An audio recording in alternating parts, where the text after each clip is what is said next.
Ya, Kepong. Datuk Yang Dipertua, tu memang kita berpendapat bahawa rang undang-undang ini adalah itu perlu bagi negara ini.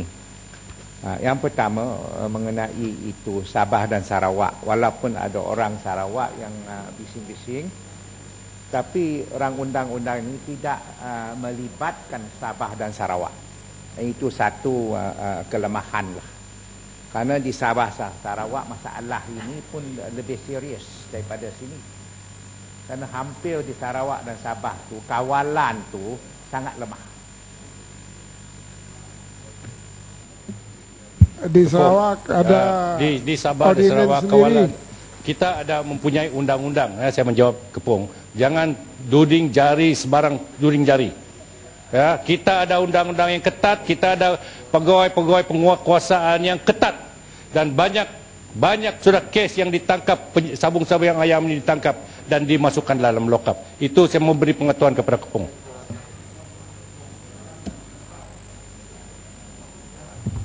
Datuk Yang Dipertua, di Dewan ini sangat lantang, tapi di Sarawak ada senyap saja. Memang macam tu. Dia tengok lagi tu. Dahsyat tu. Di sini cakap banyak, tapi di Sarawak bisu. Jangan cakap macam tu, Ya Muhammad. Datuk Speaker, kita ada ordinin kita sendiri, kita ada pegawai kita sendiri untuk memeliharakan binatang-binatang kita. Jangan sembarangan tu. Datuk Yang Dipertua, Saya dengar ucapan tu pencelahan daripada Putatan dengan sebuti itu macam descripted saja. Scripted Oh, itulah masalah di situ, scripted, sentiasa scripted tu. Ya. Jadi saya berharaplah usaha pun diambil untuk itu mengawal bukan saja di Semenanjung, bahkan juga di Sabah dan Sarawak. Ya, Bintulu tu bising, tapi di Sarawak tak bising pun.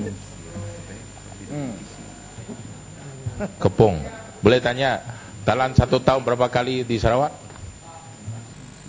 Sekali ini satu. Kadang-kadang tak masuk. Kalau kita nak menyoal masalah di Sarawak, kadang-kadang dihalang. Tapi nampak Kepong pun tak bising, pun dalam DAP pun tak bising, diam saja. Rakyat punya masalah pun tak bising. Kita di Sarawak bukan. Tapi di sini macam buat politika main saja nak tunjuk pandai sangat. Bukan saja tak bising, kita di Sarawaknya suaranya sangat lantang. Sangat lantang. Bintulu pun takut juga. Bintulu bila takut tanya you punya Ketua Menteri Penang, itu hari saya soal kenapa dia bising? Bila itu Ketua Menteri di Sarawak, dia mempunyai itu private jet. Kepong, ini bukan itu isu sudah Ketua luar Menteri. jauh. Ini isu sudah Akta Kepong. Binatang, Kepong. Itu apa kena mengenai Ketua Menteri Kepong Sarawak? ni, jangan main-main.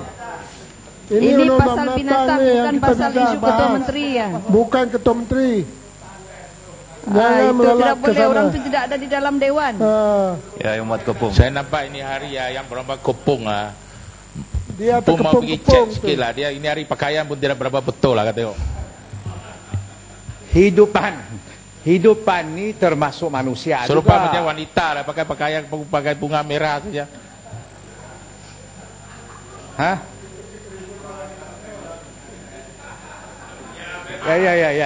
Setujulah itu. Datuk Yang Dipertua, kelemahan untuk mengawal masalah di serupa di Sabah dan Sarawak mesti diperbaiki. Kita mesti memberi perhatian yang lebih. Bukan saja di Semenanjung, bahkan juga di Sarawak dan Sabah. Dan di Datuk Yang Dipertua, saya hendak itu menyoalkan mengapa kita tak masuk di dalam itu perang undang-undang ini. Yang pertama mengenai itu penyakit. Karena seperti SARS itu severe acute respiratory syndrome, SARS. So walaupun berpunca daripada musang di China, tapi kita ada musang juga di Semenanjung, dan musang pun didapati di Sarawak dan Sabah. Musang pun boleh lah itu. Kalau di Sarawak pun ada musang juga. Musa pun ada, semua pun ada lah tu. Ada belaka.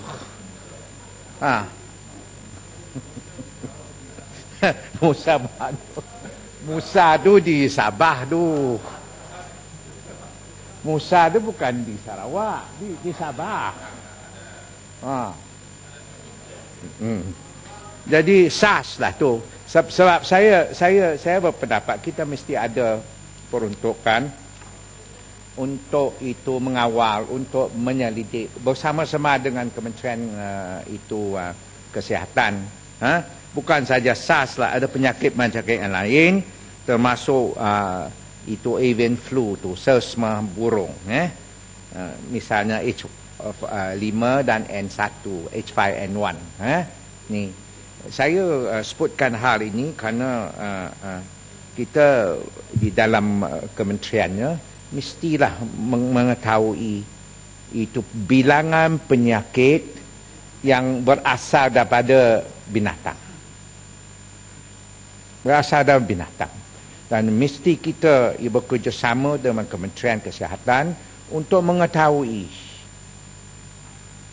penyakit-penyakit yang berasal daripada binatang ini. Dan itu yang pertama. Yang keduanya mengenai itu Datuk yang dibetul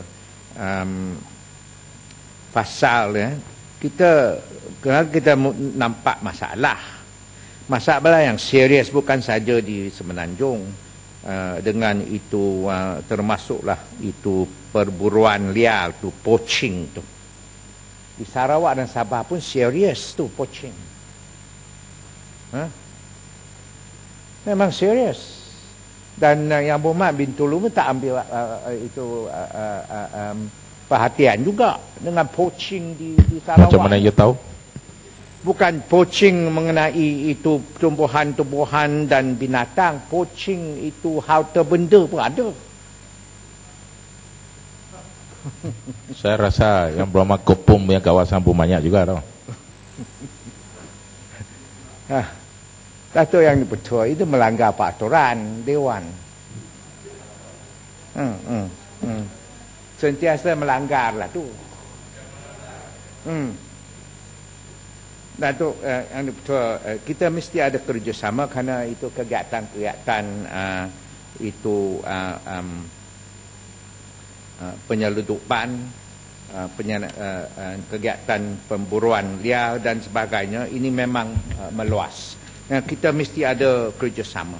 Dan di dalam pasal ini pun tidak ada masuk kerjasama dengan organisasi yang lain, seperti Coalition Against Wildlife Trafficking, CAWT, seperti ASEAN Wild Enforcement Network yang bertapak di Thailand dan sekarang merupakan itu punca untuk menubuhkan ASEAN Wildlife Enforcement Network, ASEAN WEN, WEN, yang ditubuhkan pada tahun 2005. Dan inilah kita mesti ada kerjasama dengan organisasi-organisasi seperti ini, termasuklah itu konvensyen perdagangan antarabangsa dengan spesies yang hampir pupus, endangered species, semua ini dan juga UN Biodiversity Convention. Dan kita mesti ada peruntukan untuk mempertingkatkan kerjasama dengan organisasi-organisasi antarabangsa supaya itu aktiviti yang haram ini boleh diberhentikan. Kalau kita sendiri kita tak mampu, kerana binatang-binatang kita, tumbuhan-tumbuhan kita diseludupkan. Terutamanya dengan putatan dia sebutkan dia agung-agungkan Amerika Syarikat. Sebenarnya yang paling serius dan paling hebat berlaku masalah tu di US juga. Amerika Syarikat, European Union dan China. Ketiga dia negara kawasan ini memang hebat. Kerana banyak yang diseludupnya kepada negara-negara ini. Dari segi masalah ini, Amerika Syarikat pun begitu serius. Begitu serius.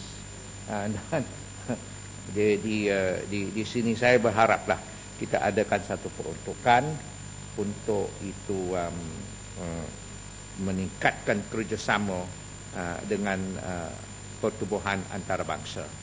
Dan Datuk Yang Ketua di dalam peruntukan ini saya memang berpendapat bahawa itu penalti yang ditambahkan dan denda yang ditambahkan ini memang baik, tapi itulah penguatkuasaan. Ini bagi saya lah, itu kita mesti mempertingkatkan penguatkuasaan seperti itu yang disebutkan di sini mengenai Makis enforcement officer Makis. Dan bolehkah Yang Berhormat menerangkan bilangan pegawai penguatkuasa di dalam Makis ini dan jenis latihan yang diterima untuk menjadi penguatkuasa yang berkesan. Kerana Datuk Yang Ketua, di seluruh dunia ini termasuk bukan saja di Malaysia, termasuk China, Amerika Syarikat, European Union pun, penguatkuasaan itu tak berkesan. Tidak berkesan. Kerana yang terlibat dengan aktiviti haram ini banyak, meluas, dan susah hendak kita mengawal. Memang susah sekali. Dan kalau kita hanya meluluskan orang undang-undang di dalam Dewan ini tak mencukupi. Kita mesti ada penguatkuasaan yang berkesan untuk memberi makna, memberi arti kepada rang undang-undang yang akan kita lulus di dalam Dewan yang mulia ini. Sekian, terima kasih.